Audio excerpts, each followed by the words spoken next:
Good morning. आप सबका स्वागत है ऑनलाइन स्कूल इंडिया के परिवार में। और अपना साइंस का चैप्टर नंबर 7 आज करने वाले हैं। मैं आपको सुना रहा हूँ, बोल रहा हूँ और आप तक कानों का आवाज़ पहुँच रही है, आप उसको समझ रहे हो। क्या ऐसा सिस्टम है हमारे शरीर के अंदर की इस तरह की चीज़ें आप समझ पा रहे हो।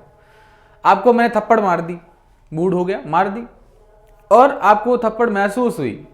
क्या ऐसा सिस्टम है शरीर के अंदर कि आपको हर चीज महसूस होती है। आपने एक चीज देखी होगी, जैसे ही सामने कोई खतरा होता है और आप उस खतरे के प्रति सचेत हो जाते हो और आपका दिमाग काम करना बहुत तेजी से शुरू हो जाता है। क्या कोई सिस्टम है क्या हमारे शरीर के अंदर जो इस तरह की कार्यविधि करता है? हाँ है। उन सारे सिस्टमों को मिलाकर देखेंगे तो उसको बोलते हैं कंट्रोल, यानी नियंत्रण एवं समन्वय। ठीक है, तो आज का अपना जो चैप्टर रहेगा नियंत्रण एवं समन्वय, बहुत ही इंटरेस्टिंग चैप्टर है। इसमें अपन मस्तिष्क पढ़ेंगे, हमारा दिमाग कैसे काम करता है।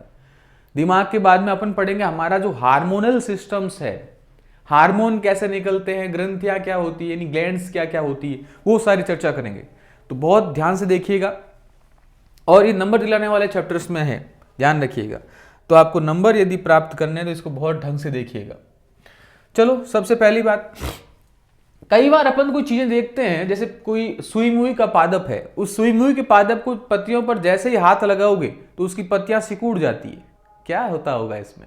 उन्हें बोलते हैं संवेदना ग्रहण करने की क्षमता होती है।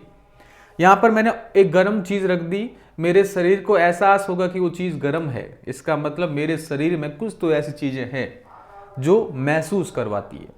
देखिएगा, सभी सजीव अपने पर्यावरण में हो रही परिवर्तनों के अनुरूप अनुक्रिया करते हैं। पर्यावरण में जो भी परिवर्तन हो रहे हैं उसके अनुसार अपनी रिएक्शंस या अनुक्रिया करते हैं। उद्दीपन क्या होते हैं? उद्दीपन का मतलब यह होता है, जैसे ही मैंने मेरे शरीर पर गर्म चीज रखी, वो गर्म चीज मेरे लिए उद्दीपन है। ठीक बात, मैंने सुई चुबाई, वो सुई मेरे लिए उद्दीपन है। यानी ऐसी चीजें जिसके माध्यम से क्रियाएं होना शुरू होती है उन्हें उद्दीपन कहा जाता है। पर्यावरण में हो रहे ये परिवर्तन जिनके अनुरूप सजीव अनुक्रिया करते हैं, यानी जिसके माध्यम से अनुक्रिया शुरू होती है, उन्हें उद्दीपन कहा जाता है। जैसे कि प्रकाश, सूर्य का प्रकाश जैसे ही हमारे शरीर पर गिरेगा हमको एहसास होगा, इसका मतलब प्रकाश भी उद्दीपन है। ऊष्मा, गर्मी ठंडे का एहसास होता है। ध्वनि, सुगंध, स्पर्श आदि ये सारे उद्दीपन कहलाते हैं। स्टिमुलस इंग्लिश में कहते हैं। पौधे एवं जंतु अलग अलग प्रकार से उद्दीपन के प्रति अनुक्रिया करते हैं। पेड़ पौधे अलग अनुक्रिया करते हैं, जबकि सजीव यानी जो जंतु होते हैं वो अलग अनुक्रिया करते हैं। आपने देखा होगा सुई मुई का पादप जैसे ही हाथ लगाते हैं, देखो पूरा का पूरा अपने पत्तियों को सिकुड़ लेता है। मैंने इस लड़की के थप्पड़ मारा, देखो कैसा महसूस कर रही है। इसका मतलब सीधी सी बात है कि उद्दीपन के माध्यम से क्या होती है? अनुक्रिया होती है। तो ये बहुत ही शानदार चीजें हैं कि हम कैसे शरीर में महसूस कर पाते हैं, उसकी सारी की सारी चर्चा अपन यहां करेंगे। अगली बात, जंतुओं में नियंत्रण एवं समन्वय कैसे होता है। छोटी सी चीज हमारे चुभ जाती है और हमारे पूरे शरीर में वो पूरी की पूरी संचरण होते हुए मस्तिष्क तक बात पहुंचती है कि हाँ कैसे इसका नियंत्रण हुआ। समझ पाएंगे कि अब हाथ हटाना है अपन को। तो ये सारी की सारी क्रियाएं इस तंत्रिकाओं के माध्यम से होती है। एक तंत्रिका दूसरी तंत्रिकाओं से जुड़ती है। देखिएगा आप, ये देखो एक तंत्रिका इससे माध्यम से आवेग जाते हैं और दूसरी तंत्रिका तक पहुंचते हैं, इस तरह से मस्तिष्क तक पहुंचते हैं। मस्तिष्क बोलता है हाथ हटाना है और तुरंत अपन हाथ हटाते हैं, है ना। तो उद्दीपन जैसे ही हमारे शरीर को स्पर्श करेगा, उद्दीपक जैसे ही स्पर्श करेगा उसके खिलाफ होगी अनुक्रिया। ठीक बात। जंतुओं में नियंत्रण एवं समन्वय कैसे होता है वो देखिए आप। देखिए, यह सभी जंतुओं में दो मुख्य तंत्रों के माध्यम से होता है। पहला है तंत्रिका तंत्र और दूसरा अंतःस्रावी तंत्र। यानी सीधी सी बात है, आप एक ध्यान रखिएगा, हमारा नियंत्रण एवं समन्वय दो तरीकों से होता है। तंत्रिका तंत्र यानी नर्व सिस्टम और अंतःस्रावी तंत्र यानी एंडोक्राइन सिस्टम। जो अंतःस्रावी तंत्र यानी ऐसी ग्रंथियां जो रक्त में सीधा ही अपना स्रवण डालती है, अंतःस्रावी ग्रंथियां कहलाती है। तो अपन पूरी डिटेल से पढ़ेंगे तंत्रिका तंत्र क्या होता है, अंतःस्रावी तंत्र क्या होता है। ठीक है, चलिए नेक्स्ट की चर्चा करते हैं। तो दो चीजों को पढ़ेंगे अपन, एक तो तंत्रिका तंत्र और दूसरा अंतःस्रावी तंत्र।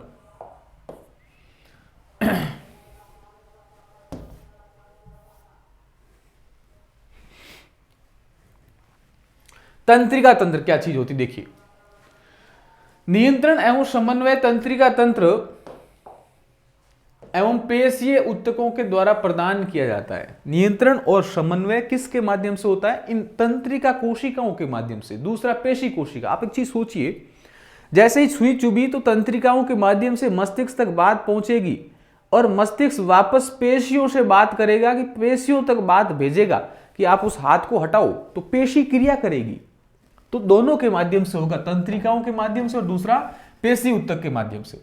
तंत्रिका तंत्र तंत्रिका कोशिकाओं या न्यूरॉन के एक संगठित जाल का बना होता है और यह सूचनाओं को विद्युत आवेग के द्वारा शरीर के एक भाग से दूसरे भाग तक ले जाता है। वेरी वेरी इंपॉर्टेंट लाइन है। देखो जैसे ही सुई चुभी, यहां पर देखो ये विद्युत आवेग उत्पन्न हुआ और ये स्ट्रेट आगे तक ले जाएगा, फिर अगली तंत्रिका यहां से जुड़ेगी, इस प्रकार से आवेग आगे जाते रहेंगे। तो सीधी सी बात है, इस चीज को बोलते हैं न्यूरॉन। तो तंत्रिका तंत्र की इकाई क्या कहलाती है? न्यूरॉन। और इस न्यूरॉन के माध्यम से जैसे ही कोई उद्दीपक होता है, उस उद्दीपक से क्या होती है? विद्युत आवेग उत्पन्न होते हैं और ये आवेग आगे तक उस सूचनाओं को लेके जाते हैं। तो बात हुई क्लियर? तो वापस देखो, तंत्रिका तंत्र तंत्रिका कोशिकाओं या न्यूरॉन से एक संगठित जाल होता है और ये सूचनाओं को विद्युत आवेग के द्वारा शरीर के एक भाग से दूसरे भाग तक लेके जाता है। बहुत ही रोचक चैप्टर है और यहां देखो जीवन के कई फंडे क्लियर होंगे कि हम अपनी सूचनाएं कैसे मस्तिष्क तक पहुंचाते हैं, कैसे ग्रहण करते हैं। देखो, अब अपन कोई सूचना कैसे ग्रहण करेंगे? किसने बोला है, सुनाई दे रहा है, ग्रहण कर रहे हैं। देख रहे हैं, ये भी क्या है? सूचना ग्रहण कर रहे हैं। थप्पड़ मारी, स्पर्श हो रहा है, स्पर्श तो सूचना ग्रहण कर रहे हैं। तो ग्राही तंत्रिका कोशिका के विशिष्टीकृत सिरे होते हैं जो वातावरण से सूचनाओं को पता लगाते हैं। इन्हें बोलते हैं ज्ञानेंद्रिय। ज्ञान का एहसास कराए ऐसी इंद्रियां कहलाती ज्ञानेंद्रियां। और ये कौन कौन सी होती? जैसे कान, आंख, त्वचा, नाक और जीभ। इनसे अपन इन चीजों को महसूस करते हैं। कान से क्या सुनते हैं, बॉडी का बैलेंस बनाता है कान। आप चल रहे हो, जैसे कुत्ते की आवाज आई, आपने सुना और आपका शरीर बैलेंस करना शुरू कर देगा। आंखें प्रकाश को ग्रहण करना, देखना। त्वचा, ताप है, जैसे कोई भी गर्म चीज हुई तो आपको त्वचा के माध्यम से महसूस हो जाएगा, गर्म है वो ठंडे का। स्पर्श, कोई छुएगा तो आपको एहसास होगा। नाक, घ्राणग्राही, यानी सीधी सी बात है, सुगंध और गंध का पता लगाने का काम भी नाक का करता है। जीभ भोजन का स्वाद का ज्ञान करवाता है। तो रस संवेदी ग्राही और स्वाद का पता लगाना। तो ये सारी पांच क्या होती है? अपनी ज्ञानेंद्रियां होती। इसके माध्यम से अपन किसी भी सूचनाओं को ग्रहण करते हैं और उस सूचना के माध्यम से मस्तिष्क किस प्रकार से कार्य करेगा, वो अपना पूरा का पूरा फंक्शंस यहां से नियंत्रण होता है। अब देखो, बहुत रोचक चीज आई है कि तंत्रिका कैसे काम करती है। तो तंत्रिका कोशिका या न्यूरॉन, यह एक तंत्रिका तंत्र की संरचनात्मक एवं क्रियात्मक इकाई है। Very very important. यदि आपसे प्रश्न पूछे कि तंत्रिका कोशिकाओं की संरचनात्मक और क्रियात्मक स्ट्रक्चरल एंड फंक्शनल यूनिट कौन सी होती है, तो न्यूरॉन या तंत्रिका कोशिका होती है। तंत्रिका कोशिका न्यूरॉन के भाग कौन कौन से? पहला है ध्रुमिका। कौन सा होता है? ध्रुमिका। दूसरा कोशिका काय, तीसरा एक्सॉन। देखिए इसका डायग्राम, एक रफली डायग्राम आपको एग्जाम में जरूर बनाना है। इसको इस प्रकार का डायग्राम बनाना है, ठीक है। ये एक न्यूरॉन की संरचना बनाई है। ये होता है इस तंत्रिका कोशिकाओं का न्यूक्लियस या केंद्रक। इसमें बहुत सारे कण होते हैं, उन्हें बोलते हैं निशल कण, निशल कण या निश्वल ग्रेनुअल। ये होते हैं माइलिन आच्छद, यानी इस पूरी ट्यूब को ढका रहती कोशिकाएं, इन्हें बोलते हैं माइलिन आच्छद। आच्छद। ये क्या होता है? डेंड्रोन। ये होता है एक्सॉन। अब आपको समझ में आ गया होगा। ध्रुमिका यानी डेंड्रोन, ये जो ध्रुमिका होती है, यहां इस तरह की एक जाल ऐसी बाल नमा संरचना होती है, उन्हें बोलते हैं ध्रुमिका। दूसरी ये होता है केंद्रक। केंद्रक के आगे होता है पाइप समान संरचना, इसमें माइलिन आच्छद होते हैं और माइलिन आच्छद के आगे जो सूचनाओं को आगे भेजने का काम करेंगे वो एक्सॉन। देखो इस प्रकार की संरचना दिख रही है आपको, ये सूचनाओं को आगे ले जाने का काम कर रहे हैं। और कितना तेज आवेग चल रहा है देखो, जैसे स्पार्क यानी बिजली चमकती, वैसे के वैसे सूचना आगे निकलती है। पहला है ध्रुमिका या डेंड्रोन, कोशिका काय से निकलने वाले धागे जैसी संरचना जो सूचना प्राप्त करती है, ये सूचना प्राप्त करती है, ये वाला भाग इन्हें बोलते हैं डेंड्रोन। फिर है कोशिका काय, प्राप्त की गई सूचना को विद्युत आवेग के रूप में चलती है।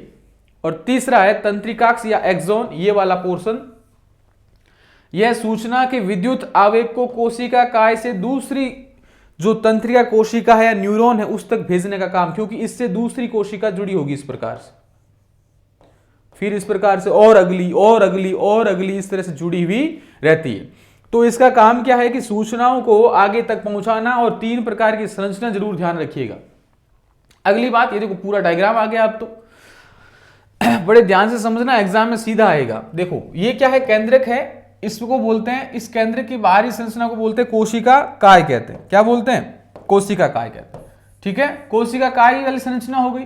ये जो पूरी की ट्यूब नुमा संरचना है इसको बोलते हैं तंत्रिकाक्ष, और इसके ऊपर जो कोशिका होती है उसको बोलते हैं क्या? माइलिन आच्छद।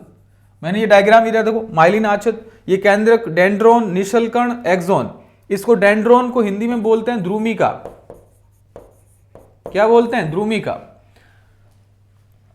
तंत्रिकाक्ष, और ये अन्य तंत्रिकाओं से जुड़ी हुई रहती है। और यहां देखो जब सूचनाएं वापस आती है तो उस समय तंत्रिकाक्ष यानी सीधी सी बात है ये वाला पोर्शन कई जगह पर पेशियों से जुड़ा होता है, ताकि पेशी वापस क्रिया करे। क्योंकि बॉडी जब काम, जैसे सुई चुभी, सूचना लेगी गई मस्तिष्क तक, मस्तिष्क से वापस जो सूचना पेशी तक पहुंचेगी कि आपको हाथ हटाना है, क्योंकि काम कौन करेगी? पेशी करेगी। तो पेशियों से भी जुड़ी हुई रहती है। ठीक बात। तो ये डायग्रामेटिक है और इसको पूरा ध्यान रखिएगा। आगे देखो,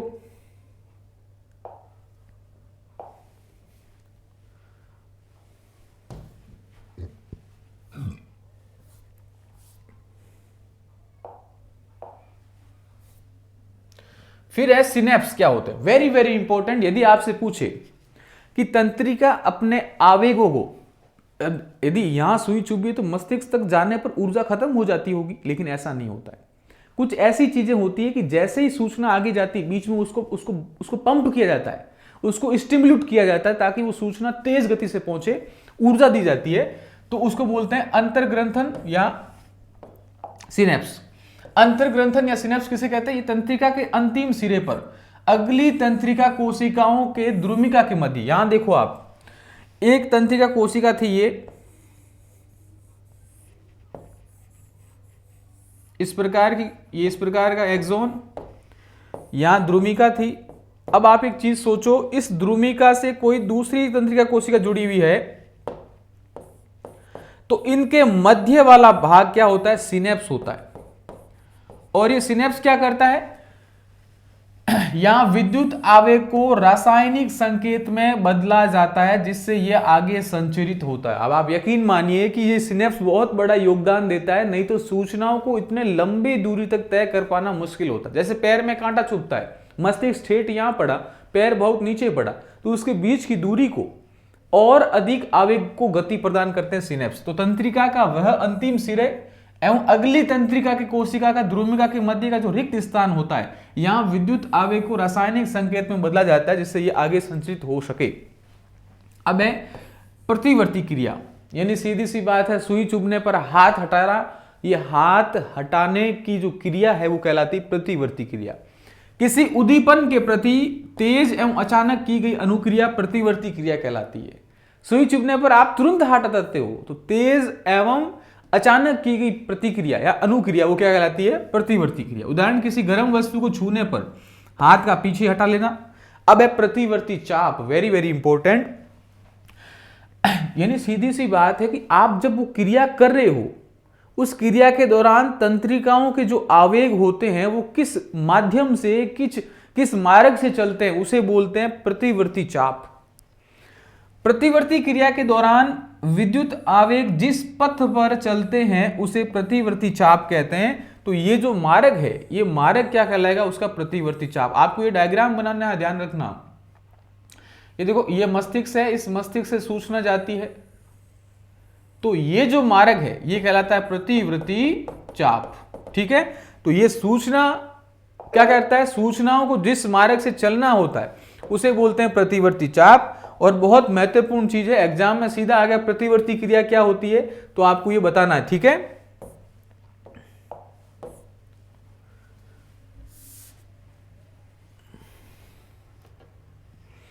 अब देखो ये डायग्राम आपको बनाना है प्रतिवर्ती चाप का।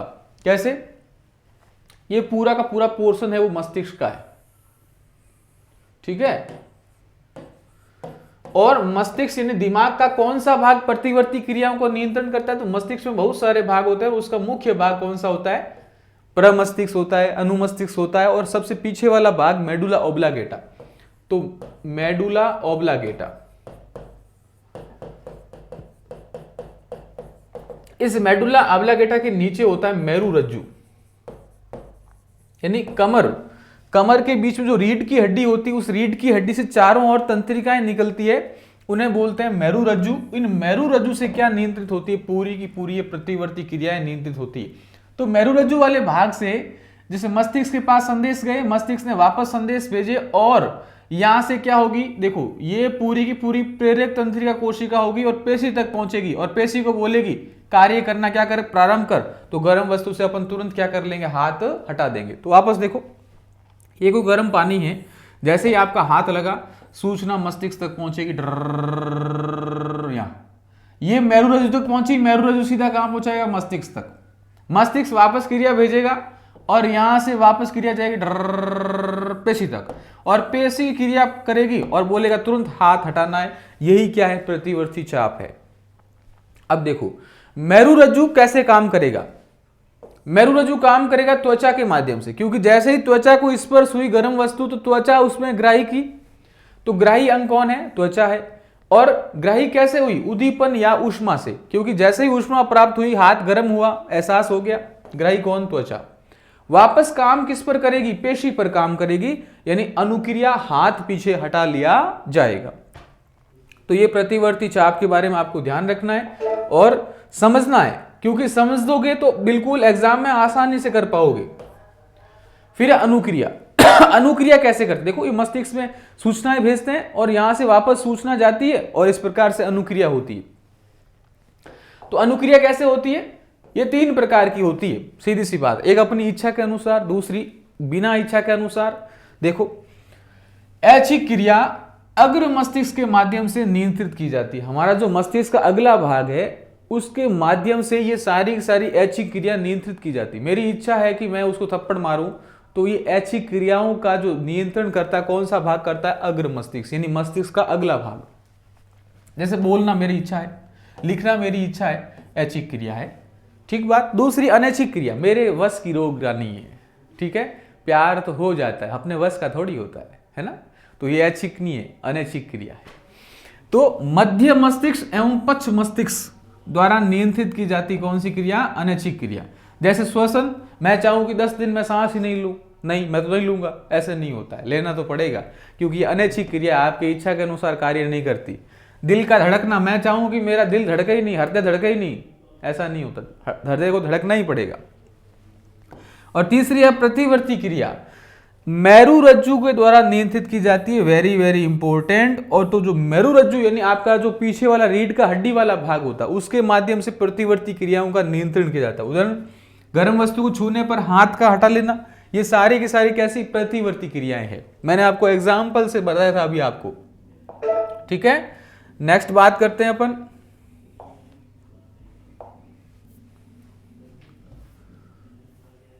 अनुक्रिया हो गई। अनुक्रिया के बाद में अपन मस्तिष्क के बारे में चर्चा करते हैं। फिर प्रतिवर्ती क्रियाओं की आवश्यकता क्या कहां पड़ गई। यदि प्रतिवर्ती क्रियाएं होती ही नहीं तो हमारे शरीर को बहुत ही ज्यादा नुकसान पहुंचता। हम गर्म वस्तु का एहसास ही नहीं कर पाते, हाथों हाथ हटा ही नहीं पाते, और सूचनाएं देरी से मस्तिष्क तक पहुंचती, तब तक हाथ पूरा जल जाता। कुछ परिस्थितियों में गर्म वस्तु छूने पर, पैनी वस्तु चुभने पर हमें तुरंत क्रिया करनी होती है, वरना हमारे शरीर को क्षति या हानि पहुंच सकती है। यहां अनुक्रिया मस्तिष्क के स्थान पर कौन करता है, मेरु रज्जु करता है, क्योंकि रीढ़ की हड्डी जहां जिस भाग के पास होगी वो पहले क्रिया करेगी। तो मेरु रज्जु से उत्पन्न होती है, जो जल्दी होती है, क्योंकि मस्तिष्क तक पहुंचने में समय लगता है। जैसे पैर में कांटा चुभा तो मस्तिष्क तक पहुंचने में टाइम लगेगा, इसलिए हमारा जो मेरु रज्जु है, रीढ़ की हड्डी है, वो पैर के मस्तिष्क की तुलना में पास में, इसलिए ज्यादा क्रिया करेगी। तो मेरु रज्जु से ये प्रतिवर्ती क्रियाएं क्या होती है, उत्पन्न होती है। आगे अपन बात करते हैं मानव का तंत्रिका तंत्र। वेरी वेरी इंपॉर्टेंट, ये डायग्राम समझ लेना। तंत्रिका तंत्र यानी मस्तिष्क की बात करेंगे। इस तंत्रिका तंत्र को बड़े आराम से समझिएगा। देखो, तंत्रिका तंत्र को अपन मुख्य तौर से 3 भागों में बांटते हैं। कितने भागों में बांटते हैं? 3 भागों में। पहला है केंद्रीय तंत्रिका तंत्र, दूसरा परिधीय तंत्रिका तंत्र, और तीसरा है स्वायत्त तंत्रिका तंत्र। स्वायत्त तंत्रिका तंत्र। लेकिन मोटे तौर पर अपन 2 भागों में बांटते हैं, केंद्रीय तंत्रिका तंत्र और परिधीय तंत्रिका तंत्र। अब आप एक चीज सोचिए, केंद्रीय तंत्रिका तंत्र का मतलब मस्तिष्क, यानी जो बीच वाला पूरा का पूरा भाग है ये मस्तिष्क वाला, ये पूरा केंद्रीय तंत्रिका तंत्र है। और इस केंद्रीय तंत्रिका तंत्र से जो भाग जुड़ा हुआ रहता है उसे बोलते हैं परिधीय तंत्रिका तंत्र। अब आप एक चीज सोचो, जैसे ये बीच वाला पोर्शन पूरा केंद्रीय तंत्रिका तंत्र है, अब इससे जो जुड़ा हुआ होगा, जैसे हाथ वाली नली, हाथ वाली तंत्रिकाएं, छाती वाली, कमर वाली, कमर के नीचे वाली, ये सारी परिधीय तंत्रिका तंत्र है। यानी सीधी सी बात है, केंद्र से जो जुड़ी हुई होगी, जो अपने शरीर के अन्य अंगों तक पहुंचती होगी, वो परिधीय तंत्रिका तंत्र होती है। तो केंद्रीय तंत्रिका तंत्र 2 भागों में, एक तो हमारा मस्तिष्क यानी ब्रेन, ये जो मस्तिष्क वाला भाग है ये वाला, और दूसरा मेरुरज्जु यानी जो कमर वाला भाग, यानी इस बीच वाले भाग के अलावा जो जुड़ी हुई होगी वो परिधीय, और बीच वाला पूरा भाग क्या कहलाएगा अपना, केंद्रीय तंत्रिका तंत्र। तो हमारा मस्तिष्क और रीढ़ की हड्डी में, रीढ़ की हड्डी की तंत्रिकाएं, ये क्या कहलाती है, मेरुरज्जु। तो मस्तिष्क और मेरुरज्जु दोनों किसके भाग होते हैं, केंद्रीय तंत्रिका तंत्र के। आगे बढ़ते हैं, पीएनएस यानी पेरिफेरल नर्व सिस्टम, परिधीय तंत्रिका तंत्र। इसके भी 2 भाग होते हैं, एक होती कपाल की तंत्रिकाएं, यानी जो मस्तिष्क से जो तंत्रिकाएं निकलती उन्हें बोलते हैं कपालीय तंत्रिका तंत्र, और ये मस्तिष्क से निकलती है। और दूसरा होती मेरु तंत्रिका, यानी जो इस वाले भाग से निकलती है। यानी सीधी सी बात है, केंद्रीय तंत्रिका तंत्र से निकलने वाली तंत्रिकाएं परिधीय तंत्रिका तंत्र कहलाती है। जैसे इसमें कपाल तंत्रिकाएं हो गई और दूसरी होगी मेरु तंत्रिका। ठीक है, ये दोनों चीजें ध्यान रखना। फिर बचती है स्वायत्त तंत्रिका तंत्र, यानी जो मेरु रज्जु के बाद में उसके ऊपर होता है कौन सा, मेडुला ऑब्लिगेटा। तो कुछ चीजें अचानक मतलब अपने आप ही चीजें होती है, उन्हें बोलते हैं स्वायत्त। जैसे अपन डर लगने पर हृदय धड़कन का तेज हो जाना अपने आप होती है, तो वो स्वायत्त तंत्रिका तंत्र के माध्यम से होती है। तो आप बड़े सावधानी से इस डायग्राम को समझिएगा, क्योंकि ये डायग्राम आपको नंबर दिलाएगा। अब मानव मस्तिष्क, ये हमारा खोपड़ी है, इस खोपड़ी के माध्यम से अपन अखरोट की तरह दिखता है, देखो खाने का मन कर रहा होगा, ये हमारा मस्तिष्क है ऐसा। तो मस्तिष्क का काम क्या होता है, कैसे काम होता है, कैसे क्या करता है। देखो, मस्तिष्क सभी क्रियाओं के समन्वय का केंद्र होता है। हमारे बॉडी का जो भी समन्वय होता है, कंट्रोल होता है, नियंत्रण होता है, वो मस्तिष्क करता है। इस मस्तिष्क के 3 भाग होते हैं। यदि मस्तिष्क की बात करें तो अपन इसको 3 भागों में बांट सकते हैं। जो आगे वाला भाग होता है उसे अग्र मस्तिष्क कहते हैं, जो बीच वाला होता है उसे मध्य मस्तिष्क कहते हैं, और जो पीछे वाला होता है उसे बोलते हैं पश्च मस्तिष्क। तो मस्तिष्क के कितने भाग, 3 भाग, आगे वाला अग्र, बीच वाला मध्य और पीछे वाला पश्च मस्तिष्क। अग्र मस्तिष्क भी 2 भागों में, हालांकि 3 भागों में भी बांट सकते हैं। आगे वाले मस्तिष्क को एक तो होता है कौन सा, प्रमस्तिष्क। मानव मस्तिष्क का सबसे बड़ा भाग कौन सा होता है, प्रमस्तिष्क होता है। मानव मस्तिष्क का सबसे बड़ा भाग प्रमस्तिष्क, ये वाला जो भाग होता है, ये वाला पूरा का पूरा प्रमस्तिष्क वाला भाग होता है। दूसरा, इस अग्र मस्तिष्क में होता है हाइपोथैलेमस। हाइपोथैलेमस, ये जो पोर्शन देखते हो आप, इसके जस्ट एकदम अंदर वाला भाग, ये हाइपोथैलेमस वाला पोर्शन है। और इस हाइपोथैलेमस के पास छोटा सा भाग होता है, उसको बोलते हैं थैलेमस। थैलेमस के जस्ट ऊपर वाला भाग हाइपोथैलेमस और उसके नीचे वाला थैलेमस, तो अग्र मस्तिष्क के कितने भाग? 3 भाग। पहला कौन सा? प्रमस्तिष्क। दूसरा कौन सा? हाइपोथैलेमस। तीसरा कौन सा? थैलेमस। मध्य मस्तिष्क के 2 भाग होंगे। फिर पश्च मस्तिष्क के भी कितने होंगे? 2 भाग। कौन कौन से? एक तो होता अनुमस्तिष्क,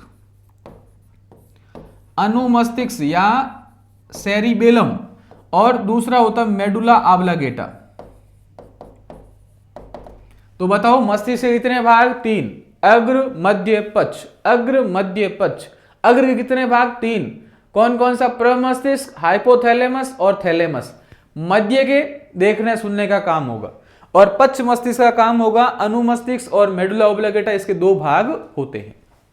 तो ये मस्तिष्क देखो, ये वाला पूरा का पूरा जो पोर्शन बना है, पूरा का पूरा कैसा है? पूरा का पूरा मस्तिष्क का 2 भागों में बांटने वाला है। तो ये वाला पोर्शन देखते हो आप, जैसे ये मैंने मस्तिष्क का अगला भाग देखा है, तो ये कौन सा भाग हो गया? प्रमस्तिष्क, यानी अग्र मस्तिष्क हुआ। और इसमें सबसे बड़ा भाग कौन सा? प्रमस्तिष्क। इसी प्रमस्तिष्क के नीचे कौन होगा? हाइपोथैलेमस और थैलेमस। मध्य मस्तिष्क उसके बीच वाला भाग होगा, और जो पीछे वाला पोर्शन बचता है ये कौन सा होगा? पश्च मस्तिष्क।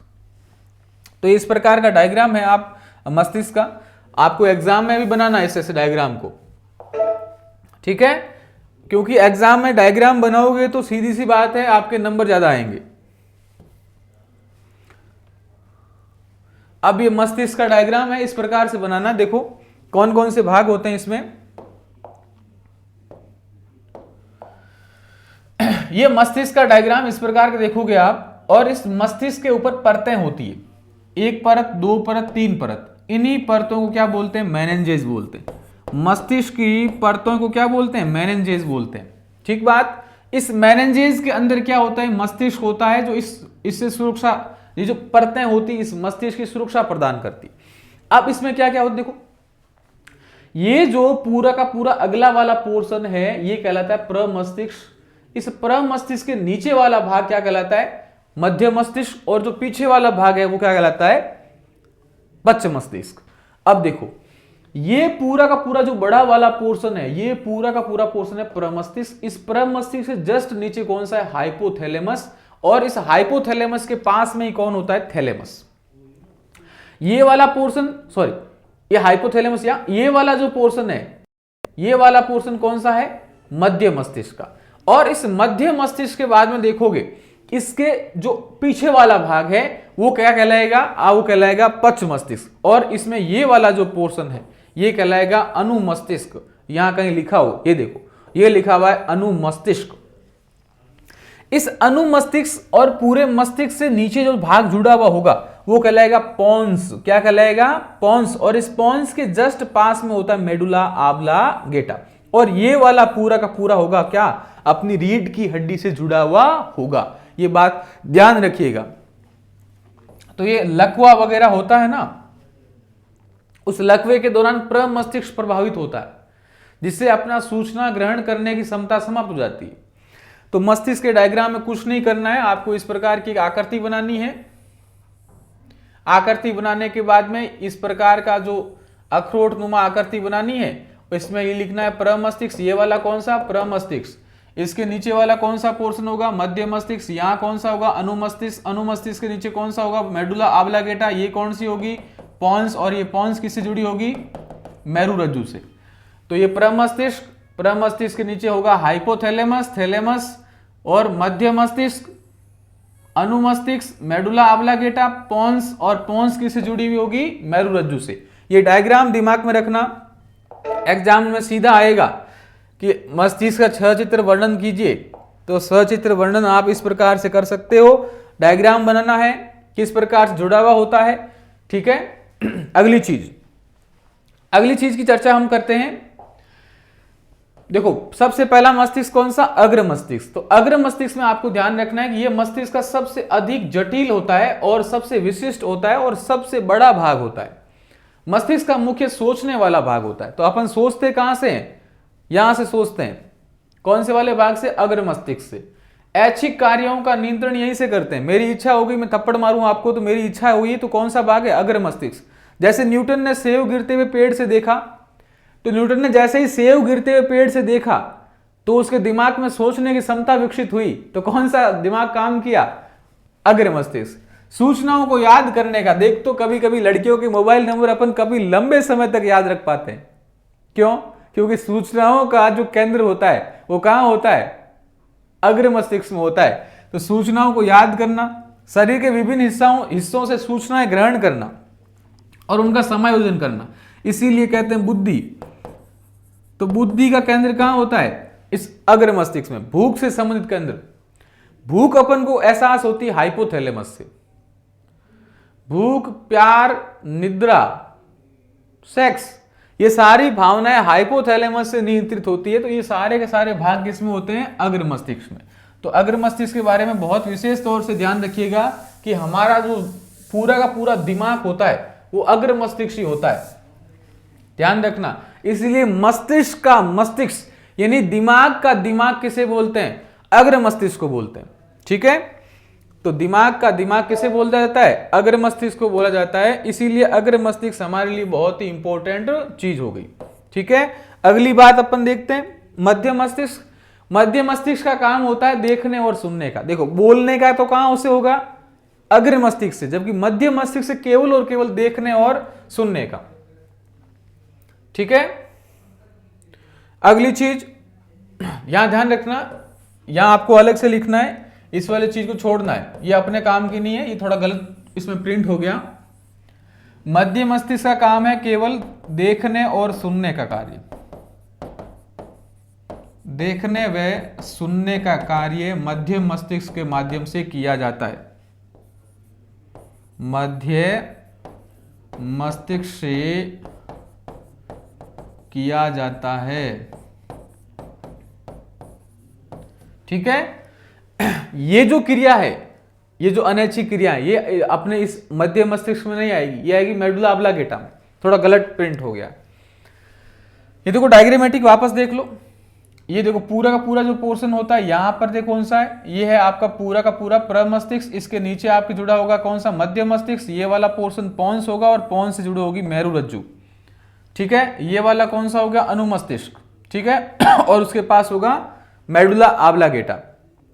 ये वाला कौन सा? Medulla oblongata. तो इस प्रकार से मस्तिष्क की संरचना होती है, ठीक है। अगली चीज, आपको क्वेश्चन आंसर के फॉर्मेट दे दिए जाएंगे कि प्रश्न को लिखना कैसे है। फिर पीछे वाला जो भाग बचता है, ये वाला पोर्शन, इसे बोलते हैं पश्च मस्तिष्क। बड़े ध्यान से समझिएगा, क्योंकि जो भी आपने प्रमस्तिष्क समझा यानी अगला वाला मस्तिष्क समझा, मध्य समझा, उसके पीछे वाला भाग कौन सा है? ये पश्च मस्तिष्क। इसके तीन भाग होते हैं भाई। पहला होता है अनुमस्तिष्क। शरीर की सम स्थिति एवं संतुलन बनाता कौन? अनुमस्तिष्क। चल रहे हो, चलते चलते आप गिर रहे हो तो शरीर का संतुलन सही नहीं है, कौन सा भाग प्रभावित होगा?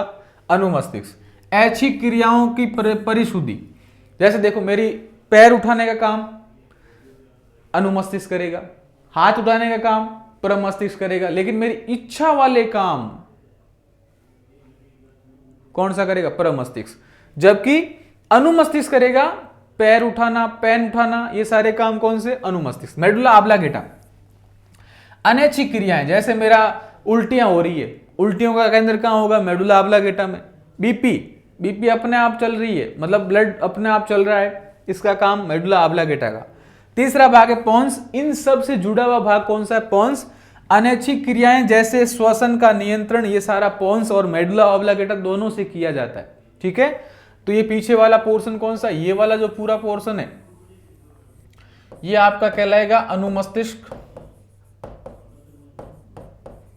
इसके नीचे वाला ये वाला जो पोर्शन है ये मेडुला ऑब्लांगेटा, और इसके ये वाला जो पूरा का पूरा पोर्शन है ये कहलाएगा पोन्स। और इस पोन्स से नीचे कौन सी जुड़ी होगी? मेरुरज्जु, ठीक है जी। तो इस प्रकार से समझिएगा कि ये जो आपका पश्च मस्तिष्क भी क्लियर हुआ। अगली बात अपन करते हैं, मस्तिष्क एवं मेरुरज्जु की सुरक्षा कैसे होती है। तो मस्तिष्क के ऊपर झिल्लियां होती है, परत होती है। मस्तिष्क एक हड्डियों के बॉक्स में अवस्थित होता है, खोपड़ी में रहता है मस्तिष्क, इसलिए सुरक्षा रहती है। बॉक्स के अंदर तरल पूरित गुब्बारे में मस्तिष्क होता है जो प्रघात अवशोषक का कार्य करता है, यानी इस पे कोई भी ज्यादा चोट का असर नहीं होगा। यदि बहुत ज्यादा चोट लगती है तो मस्तिष्क को असर करता है, क्योंकि खोपड़ी की जो हड्डियां होती है वो इसकी सुरक्षा करती है।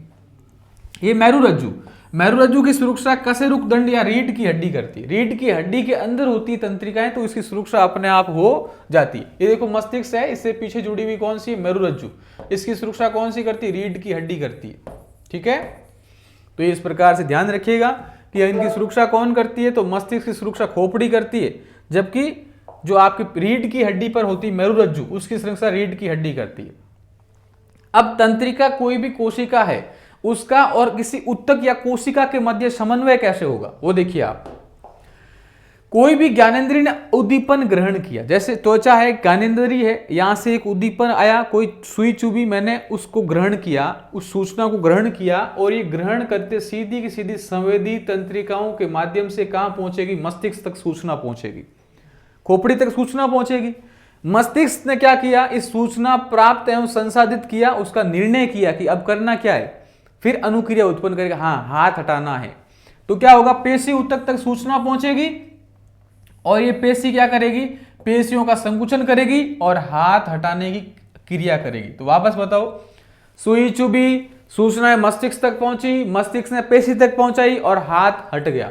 तो सीधी सी बात है, ज्ञानेंद्रिय ने उद्दीपन को ग्रहण किया, मस्तिष्क यानी केंद्रीय तंत्रिका तंत्र तक भेजा, केंद्रीय तंत्रिका तंत्र ने निर्णय लिया और पेशी उत्तक के पास भेजा, पेशी उत्तक ने क्रिया की और हाथ हटा लिया। ठीक है, तो इस प्रकार का पूरा जो सिस्टम होता है हमारे बॉडी का चलता है। अगली चीज देखो,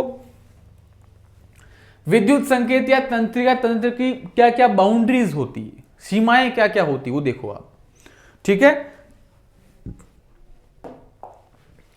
विद्युत संकेत या तंत्रिका तंत्र की सीमाएं, पहली, विद्युत संवेग केवल उन कोशिकाओं तक पहुंच सकता है जो तंत्रिका तंत्र से जुड़ी हुई होती है।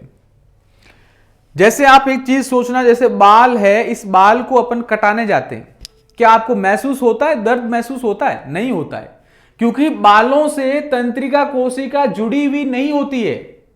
लेकिन बाल जिस भाग से शरीर से जुड़े हुए होते हैं उस भाग में तंत्रिका जुड़ी हुई होती है, इसलिए उस भाग में तो एहसास होगा, लेकिन बालों के ऊपरी भाग में अपन को एहसास नहीं होगा।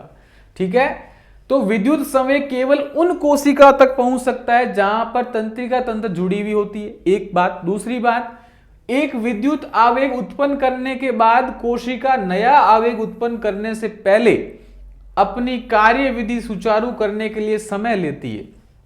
जैसे आप एक चीज सोचो कि यहां पर एक बार आपको जलने का एहसास हुआ और वापस ठंड, आपको जैसे ही आपने जला, आपने बर्फ में हाथ डाल दिया, तो वापस सूचना पहुंचाने में थोड़ा सा समय लेगी। हाथों हाथ रिएक्शन नहीं होगा कि एकदम गर्म हाथ को वापस बर्फ में डाल दिया तो हाथों हाथ ठंड लग जाएगी, नहीं, हाथों हाथ कोई भी क्रिया नहीं होगी, थोड़ी देर लगाएगी, समय लगाएगी।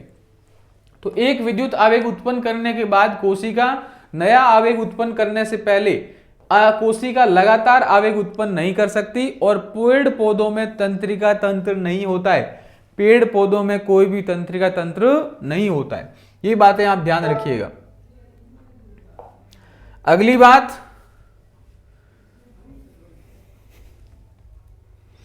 रासायनिक संचरण। अब देखो बड़े ध्यान से, पेड़ पौधों की बात करते हैं और जंतुओं की बात करते हैं। विद्युत संचरण की सीमाओं को दूर करने के लिए रासायनिक संचरण का उपयोग शुरू हुआ। जैसे विद्युत संचरण जहां पर नहीं हो पाता है वहां पर रासायनिक संचरण होता है। पौधों में समन्वय कैसे होता है, तो पौधों में गति कैसे होती है, पत्तियां हिल रही है, पत्तियां हिल रही है, इसका मतलब क्या हो रही है, गति हो रही है। तो देखो कैसे होती है, इसमें वृद्धि पर निर्भर, पौधों में गति वृद्धि पर निर्भर ना होना, जरूरी नहीं है जितना बड़ा पेड़ होगा उतनी गति हो, जरूरी नहीं है, तो वृद्धि पर कोई भी निर्भर नहीं होती। और दूसरी होती है वृद्धि पर निर्भर गति, यानी पेड़ जितना बड़ा होगा उतनी ही वृद्धि होती है। तो वापस देखो आप आराम से कि पेड़ पौधों में गति दो प्रकार से होती है। पहला, वृद्धि पर निर्भर नहीं होना, यानी उसकी जितनी बड़ा होगा पेड़ उतनी उस पर निर्भरता नहीं होगी। दूसरा होगा वृद्धि पर निर्भर गति, यानी जितना बड़ा होगा उतनी गति ज्यादा होगी। दो प्रकार से पेड़ पौधों की गतियों को बांटते हैं, वर्दी पर निर्भर और वर्दी पर नहीं निर्भर। ठीक है, अब इनको डिटेल से चर्चा करते हैं कि ये चीजें क्या क्या होती है, कैसे निर्भर करती है और कैसे निर्भर नहीं करती। देखो, उद्दीपन के लिए तत्काल अनुक्रिया, बड़े ध्यान से समझिएगा। सुई मुई के जैसे ही पत्ता को टच किया, पत्ता बिल्कुल सिमट जाएगा। तो ये क्या होता है, पेड़ पौधों में गतियां होती है। तो ये वर्दी पर निर्भर ना होना, पहली चीज वर्दी पर निर्भर नहीं होने वाली चीज कर रहे हैं। उसमें क्या, पौधे विद्युत एवं रासायनिक साधन का उपयोग कर सूचनाओं को एक कोशिका से दूसरी कोशिका तक पहुंचाते हैं। कोशिका अपने अंदर उपस्थित पानी की मात्रा को परिवर्तित कर गति उत्पन्न करती है। आपने एक चीज सोची होगी, जब मैंने इसका पहला चैप्टर पढ़ा था, रंध्र खुलता है पत्तियों के ऊपर से रासायनिक क्रियाओं के माध्यम से, तो गति भी है। क्योंकि पेड़ पौधे ये थोड़ी चल के दिखाएंगे, नहीं मैं तो यहां से यहां जाऊंगा, नहीं। पेड़ पौधों में गति का मतलब उसकी क्रियाओं का नियंत्रण, जैसे पत्तों का हिलना, रंध्रों का खुलना, है ना, श्वसन होना, ये गतियां हैं उसकी। तो कोशिका अपने अंदर उपस्थित पानी की मात्राओं को परिवर्तित करके गति उत्पन्न करती है, जिसे कोशिका फूलती है या सिकुड़ जाती है। इसलिए रंध्रों का बंद होना और खुल जाना कैसी गति है, वर्दी पर निर्भर न होने वाली गति है। उदाहरण, छूने पर सुई मुई के पौधे की पत्तियां सिकुड़ जाती है। पत्तियों पर उपस्थित रंध्र खुलना और बंद होना, यह भी कैसी है, विद्युत रासायनिक साधनों के माध्यम से होने वाली गति होती है। तो बहुत ही इंपॉर्टेंट है, यदि आपसे पूछ ले पेड़ पौधों की गतियों को समझाइए तो ये समझाना है। दूसरा होता है वृद्धि के कारण, यानी कोई भी पौधे की वृद्धि जितनी ज्यादा होगी उतनी गति ज्यादा होगी। तो देखो, ये दिशिक या अनुवर्तन गतियां उद्दीपक के कारण होती है। जैसे आपने देखा होगा सूरजमुखी का पौधा, जिस तरफ सूर्य उगा होगा सूरजमुखी का फूल उस दिशा में घूम जाएगा, सूरज इस तरफ जाएगा तो उस तरफ चला जाएगा। तो ये गतियां क्या कहलाती है, उद्दीपक के कारण होने वाली गतियां। प्रतान, वेरी वेरी इंपॉर्टेंट, यानी सीधी सी बात है, प्रतान वो चीज जो वस्तु से दूर होता है। प्रतान का वह भाग जो वस्तु से दूर होता है, वस्तु के पास वाले भाग की तुलना में तेजी से गति करता है, जिससे प्रतान वस्तु के चारों ओर लिपट जाता है। अब आप एक चीज सोचो, प्रतान का मतलब सीधी सी बात है, ये कोई पेड़ और इसके पास से जो इस प्रकार से वो इस प्रकार की मुड़ाकार निकलती ताकि पेड़ के ऊपर लिपट कर आगे बढ़े, उन्हें बोलते प्रतान। तो प्रतान का वह भाग जो वस्तु से दूर होता है, वह वस्तु के पास वाले भाग की तुलना में तेजी से गति करता हुआ प्रतान वस्तु के चारों ओर लिपटता हुआ आगे बढ़ता है। दूसरा, प्रकाशा अनुवर्तन, प्रकाश की तरफ गति। सूर्यमुखी का पौधा सूर्य के प्रकाश की ओर गति करता है। गुरुत्व अनुवर्तन गति, यानी जड़ जो भी होगी, जड़ नीचे की ओर ही जाती है, उसका कारण क्या है, गुरुत्व अनुवर्तन गति। रसायन अनुवर्तन गति, आपने एक चीज सोची होगी, पराग नली, यानी जैसे ही पेड़ का जो फूल होता है, उस फूल में जैसे ही परागकण गिरता है तो वो उस जैसे ही फूल के जो वर्तिका होती है उसमें एंटर करेगा, और ये कैसी गति है, रसायन अनुवर्तन गति। जल अनुवर्तन गति, पानी की तरफ जड़ ज्यादा जाएगी, जहां ज्यादा पानी होगा जड़ उसी तरफ जाएगी। क्यों? क्योंकि पानी की तरफ जड़ों की गति भी कैसी, जल अनुवर्तन गति। पादप हार्मोन, ये वो रसायन होते हैं जो पादप की जो वृद्धि होती है उसको नियंत्रण करते हैं। तो ये रसायन है जो पौधे की वृद्धि एवं विकास एवं अनुक्रिया का समन्वय करते हैं। तो आप वापस ध्यान रखना, वेरी वेरी इंपॉर्टेंट चीज है कि वृद्धि के कारण गति और वृद्धि के कारण नहीं गति। सुई मुई का जो पौधा है उसकी जो गतियां हैं वो वृद्धि के कारण नहीं होने वाली गति है। दूसरा, वृद्धि के कारण, तो जैसे जड़ गुरुत्वानुवर्तन, पौधा जो तना होता है वो प्रकाशा अनुवर्तन, सूर्यमुखी का पौधा प्रकाशा अनुवर्तन। रसायन अनुवर्तन, परागकण से अंडाशय की ओर शुक्राणु का जाना, मतलब जो अंडाणु का जाना, सॉरी अंडाशय की तरफ गति। जल अनुवर्तन, जड़ों का जल की तरफ जाना। पादपों का हार्मोन, ये वो रसायन होते हैं जो पेड़ पौधों की वृद्धि को नियंत्रित करते हैं। ठीक है, तो ये अपनी बात हुई कि पेड़ पौधों में गतियां कैसे होती है। अब पेड़ पौधों की गतियों के बाद अपन बात करते हैं ये देखो डायग्रामेटिक आप समझ लो, कुछ नहीं है, ज्यादा बड़ी बात नहीं है। जड़ होती है वो गुरुत्वानुवर्तन होती है, पृथ्वी की ओर जाती है, जबकि जो तना होता है वो प्रकाश की ओर जाता है, इसलिए इसे बोलते हैं ऋणात्मक गुरुत्वानुवर्तन, यानी गुरुत्वानुवर्तन के विपरीत जाने वाला, यानी ऊपर जाने वाला। तो ये सूर्य के प्रकाश की ओर जाता है तना, इसलिए बोलते हैं ऋणात्मक गुरुत्वानुवर्तन, और ये जो नीचे की ओर जाती है इसलिए बोलते हैं धनात्मक गुरुत्वानुवर्तन। बड़े ध्यान से समझिएगा क्योंकि बहुत ही सरल चीजें हैं, लेकिन टाइम लगता है थोड़ा सा। अब देखो पादप हार्मोन कौन कौन से होते हैं, तो पहला होता है कौन सा, ऑक्सिन हार्मोन। ऑक्सिन हार्मोन ये शाखाओं के अग्र भाग पर बनता है, यानी कोई भी चीज होगा, जैसे ये कोई पत्ती है, इस पत्ती को देखोगे आप तो इस पत्ती के माना कि छोटी सी एक कोपल और बनी, तो इसके जो आगे वाला भाग होगा उस आगे वाले भाग में कौन सा हार्मोन होगा, ऑक्सिन हार्मोन होगा। माना कि कोई जड़ है, उस जड़ के आगे वाले भाग में भी कौन सा हार्मोन होगा, ऑक्सिन हार्मोन होगा।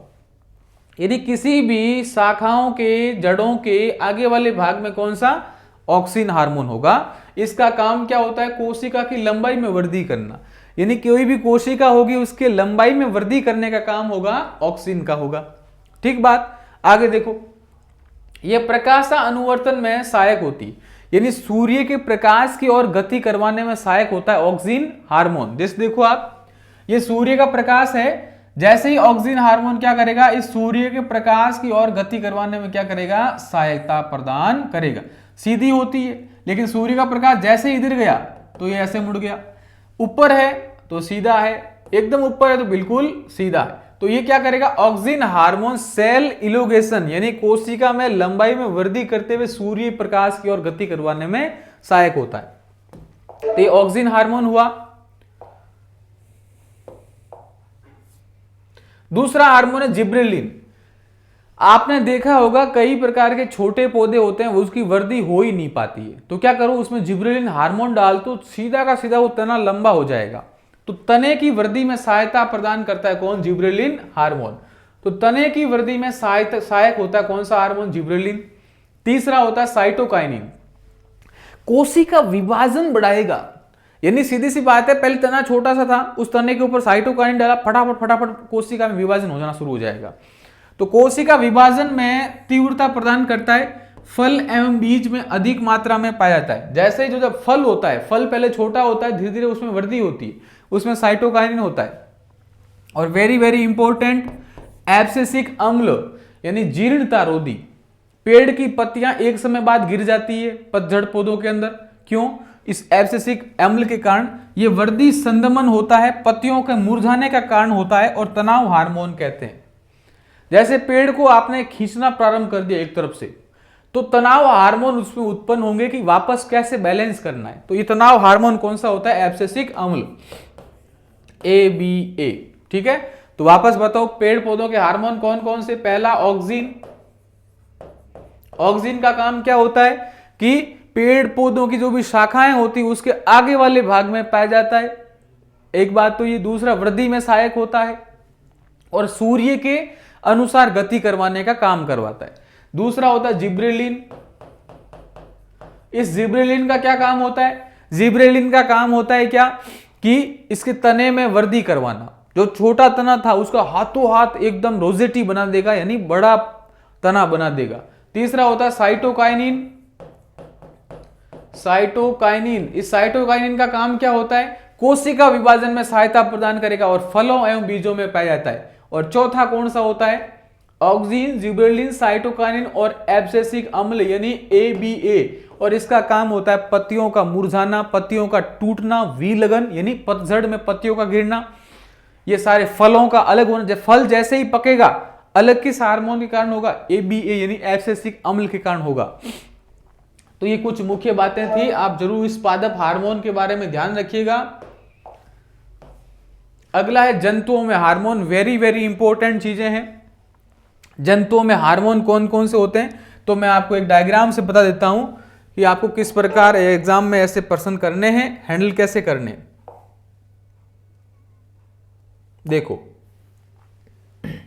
यदि आपसे पूछ ले मानव के अंतःस्रावी तंत्र के बारे में समझाइए, अंतःस्रावी तंत्र या ग्रंथियों का या हार्मोन तंत्र को समझाओ, तो आपको क्या लिखना है वो देखो। पहले तो डायग्राम बनाना है,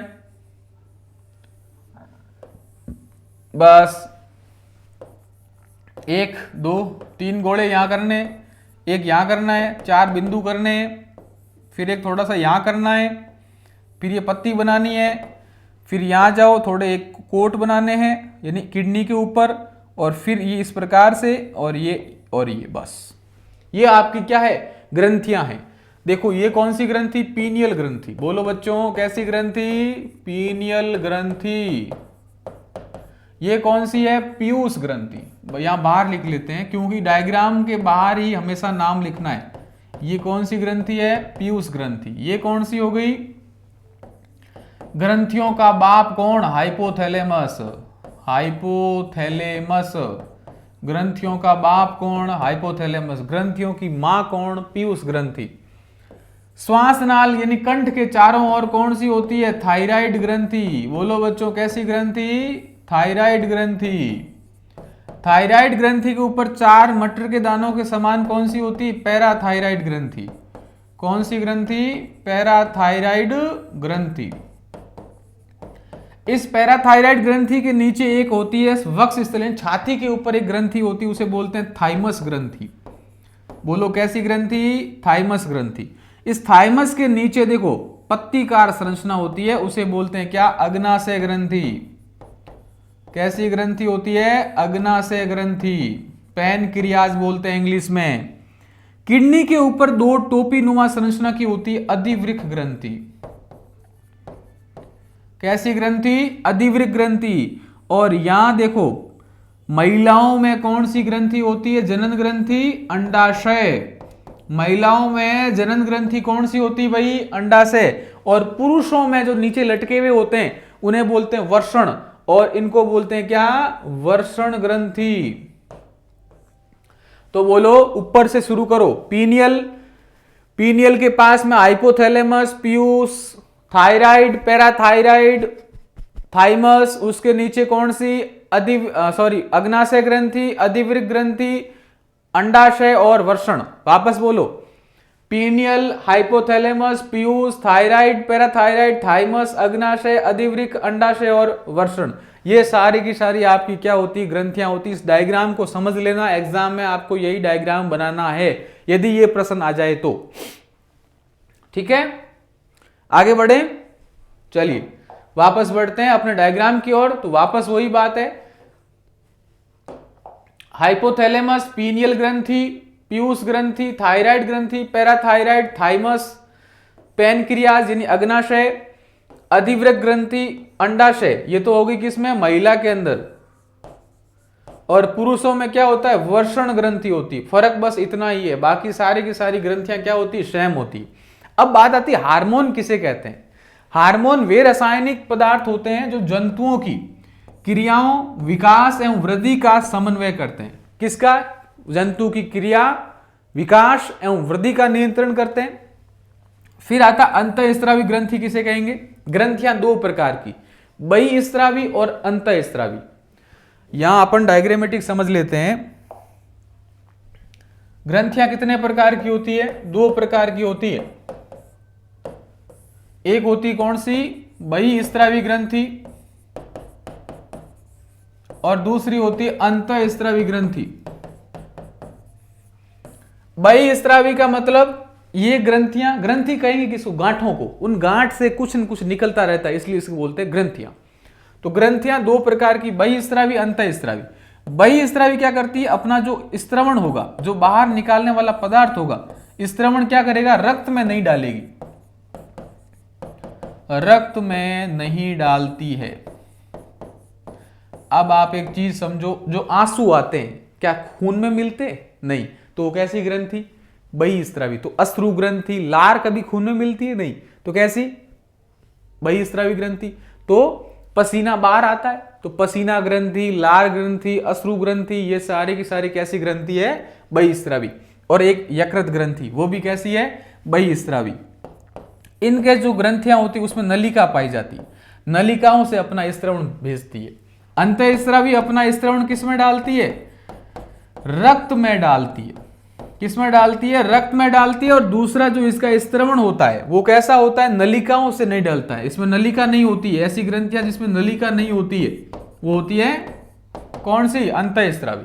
और इनके एग्जाम्पल अभी जो सारी ग्रंथियां पढ़ी, पीयूष, थायराइड, पैराथायराइड, अग्नाशय, अधिवृक्क, ये सारी अंतःस्रावी।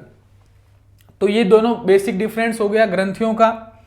और एक ग्रंथि होती मिश्रित ग्रंथि, जिसमें ये वाले गुण भी होते हैं, ये वाले गुण भी होते हैं, उसे बोलते हैं मिश्रित ग्रंथि। और मिश्रित ग्रंथि मानव में केवल एक होती है, उसका नाम है अग्नाशय या पैनक्रियाज। तो ध्यान रखिएगा। वापस पहुंचते हैं अपने डायग्राम की ओर। अंतःस्रावी ग्रंथि वे ग्रंथियां जो अपने उत्पाद को सीधे किस में डालेगी, रक्त में डालती है, वो स्त्रवण क्या कहलाता है, हार्मोन कहलाता है। तो अंतःस्रावी ग्रंथियों का स्त्रवण क्या होता है, हार्मोन होता है, और बहिःस्रावियों का एंजाइम होता है। तो अंतःस्रावी ग्रंथि का स्त्रवण क्या होता है, हार्मोन होता है। ध्यान रखिएगा। अगली चीज, अब देखो कौन सी ग्रंथि से कौन सा हार्मोन निकलता है, बड़े ध्यान से समझिएगा।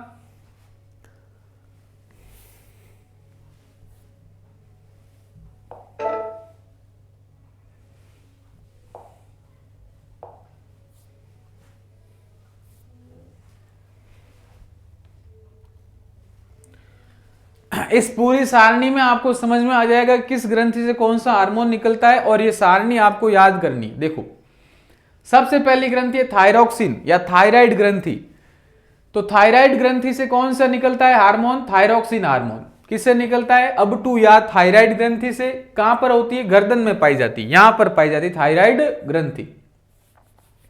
इसका कार्य क्या होता है, थायराइड ग्रंथि क्या होता है, कार्बोहाइड्रेट, प्रोटीन एवं वसा के उपापचय में सहयोग प्रदान करती है। दूसरा, इसी थायराइड ग्रंथि के बारे में अपन डिटेल से चर्चा करें तो आपको पता है आयोडीन नमक क्यों खाते हैं, क्योंकि आयोडीन की कमी से थायरॉक्सिन हार्मोन आना बंद हो जाता है, और इस थायरॉक्सिन हार्मोन के आने बंद हो जाने से कौन सा रोग हो जाता है, गलगंड या घेंगा रोग हो जाता है। तो गलगंड या घेंगा रोग क्यों होता है, इस थायरॉक्सिन हार्मोन की कमी से होता है। ठीक है, तो आयोडीन वाला नमक खाना चाहिए, क्योंकि आयोडीन वाले नमक खाने से थायरॉक्सिन हार्मोन ग्रंथि सक्रिय होती है। तो वापस बताओ, थायराइड ग्रंथि या थायरॉक्सिन ग्रंथि से कौन सा हार्मोन, थायरॉक्सिन। अच्छा, थायरॉक्सिन हार्मोन का काम कार्बोहाइड्रेट, प्रोटीन में वसा का उपापचय। अच्छा, और क्या काम होता है इसका, और काम क्या होता है, और काम होता है ये क्या करता है, शरीर के वृद्धि में सहायक होता है, शरीर के उपापचय में सहायक होता है। अच्छा, इसकी कमी से क्या होगा, इसकी कमी से गलगंट या घेंगा रोग हो जाएगा। Very good. दूसरी ग्रंथि होती कौन सी, पीयूष ग्रंथि।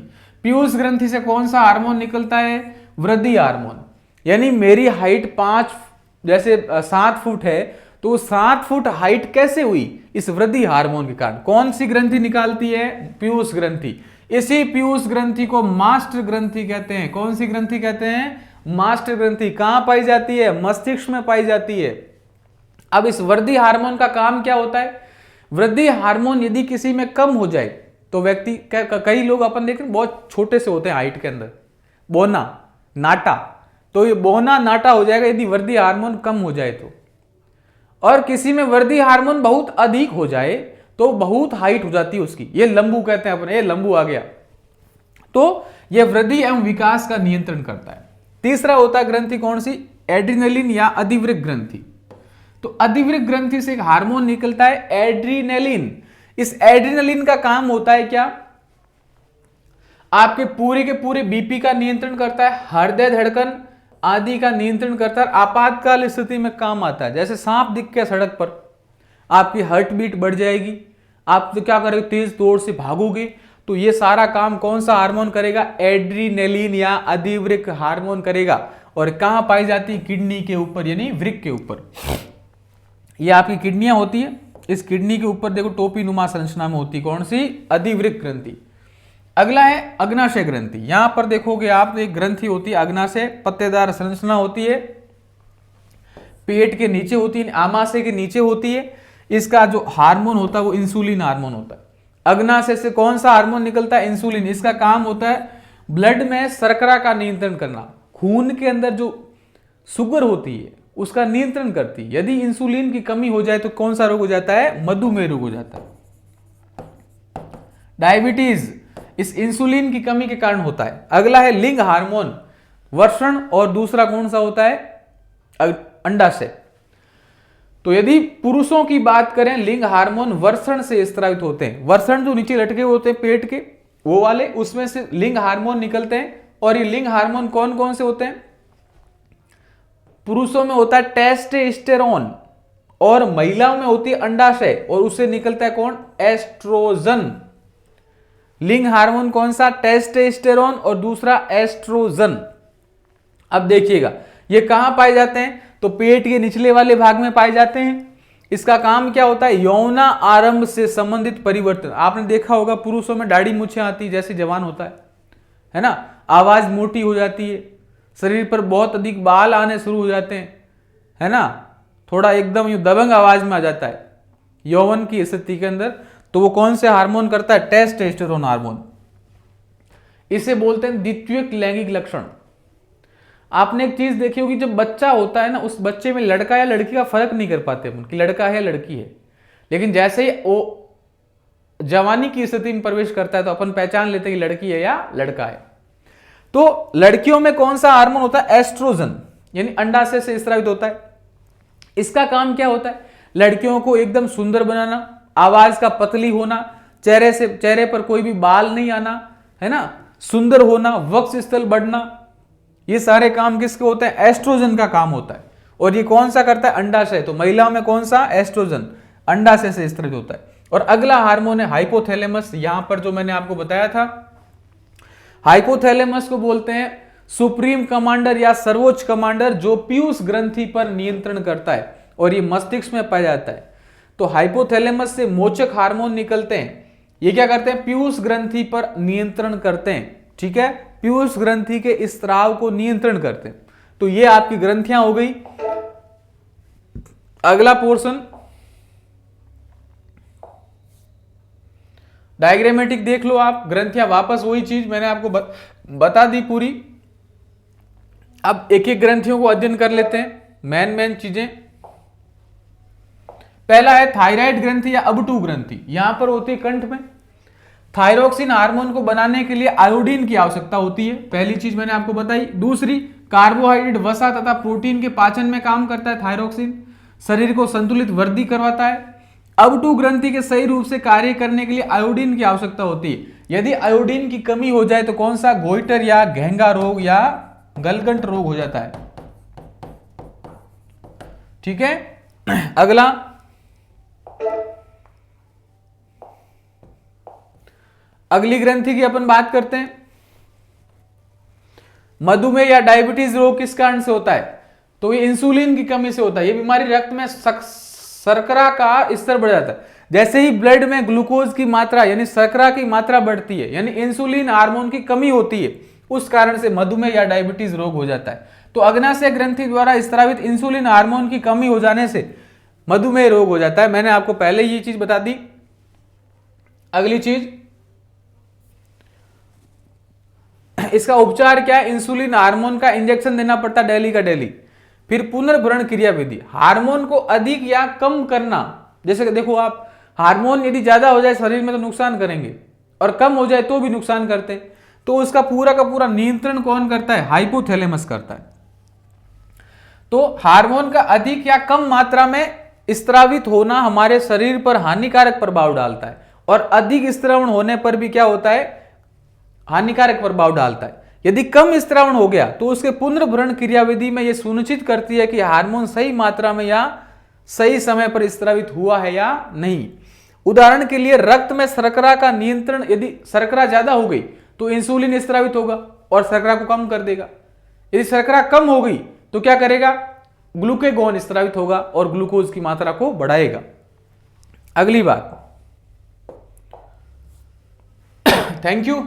ये अपना चैप्टर नंबर था ग्रंथियों वाला, नियंत्रण एवं समन्वय। उम्मीद है आपको बहुत अच्छी तरह से समझ में आया होगा। इसकी जो पीडीएफ है टेलीग्राम चैनल पर आपको मिल जाएगी और इस एप्लीकेशन पर भी मिल जाएगी। इसको एंजॉय कीजिएगा, ढंग से पढ़िएगा, क्योंकि ये चैप्टर बहुत ही शानदार है। मिलते हैं अगली वीडियो में, तब तक अपना ख्याल रखिएगा। Thank you very much.